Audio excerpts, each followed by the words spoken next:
Liam stood next to Genesis as she shakily sat down on the front row with no one to duck behind. No obstructed view, no place to hide how truly despondent she really was. The silver casket was right there. It didn't matter that it was draped with a beautiful bouquet of pink and red roses. It was still a casket, and her beloved grandmother was still inside. We can't grow weary in well-doing, because there is a promise that we shall reap if we faint not. Our precious sister Geneva didn't faint. She pressed on toward the mark, despite how her earthly body began to fail her. Sister Geneva kept up the good fight of faith, even when her body was racked with pain.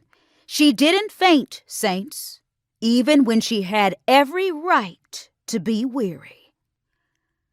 The wave of amens and agreement were like mindless chatter to Genesis, a murmur of co-signing that meant nothing but hope-filled assuage to their own pain. But their pain in no way compared to Genesis. None of the minister's words would resurrect her grandmother.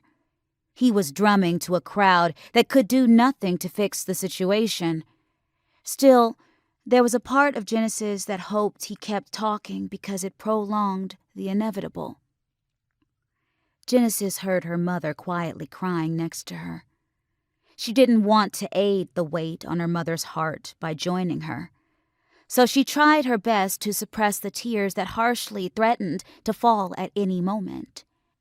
Then there was movement around the casket that drew Genesis' unwilling attention.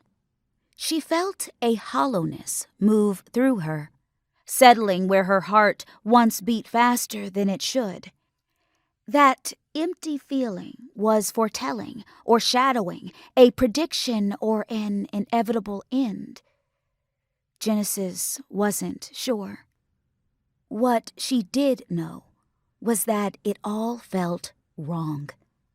Her teenage mind, her barely pubescent heart, couldn't comprehend or refuse to.